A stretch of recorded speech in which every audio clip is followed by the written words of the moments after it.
Hi, I'm Lauren Steffi with Stony Creek Publishing, and I wanted to tell you about some exciting books that we have on tap for the holiday season.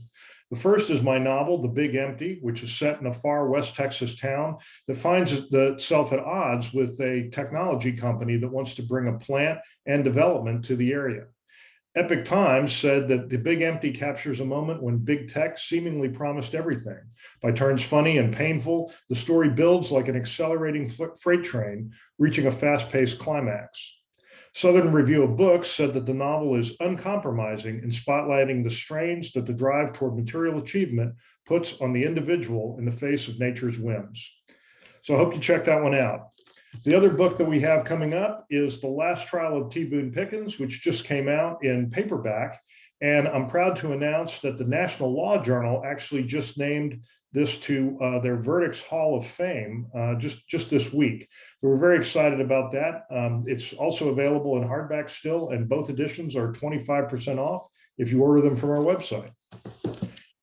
And we have Deconstructed, which is a look at illegal immigration, the building trades, and basically how we got to this point that we're at on the issue of immigration reform. If you want to get a better understanding of the economic issues behind immigration, this book is for you.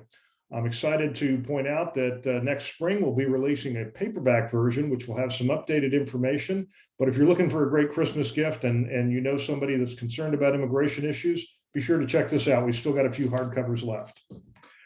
I also want to talk about a couple of other books which were published by my friends at Texas A&M Press, and both deal with very interesting men, and they make great Christmas gifts. The first is George Mitchell. George Mitchell is sometimes called the father of fracking, although that's not entirely accurate, but George Mitchell did develop the process of hydraulic fracturing as we know it today, and it changed the energy landscape globally.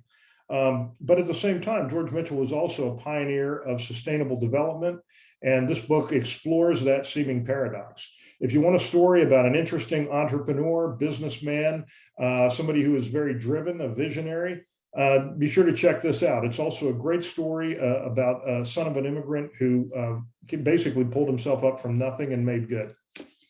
And finally, I want to mention The Man Who Thought Like a Ship, which is a book I wrote about my own father. He started out his life as a small town electrician and wound up executing one of the more unusual career changes probably of all time. My dad was the first man to rebuild an ancient ship from its sunken fragments. He basically developed the process of putting shipwrecks back together. And you can see on the cover of the book here, that's the Carenia ship. It's a 2,300-year-old Greek ship that he rebuilt in northern Cyprus. If you go to our YouTube site, you can see a video of a ship model that I found that's mentioned in this book. And I found it after, we thought it was lost. I found it after the book came out, and it provides an interesting backstory. So that's our holiday lineup. I hope you will go to our website, stonycreekpublishing.com, and find something you like. Thanks a lot.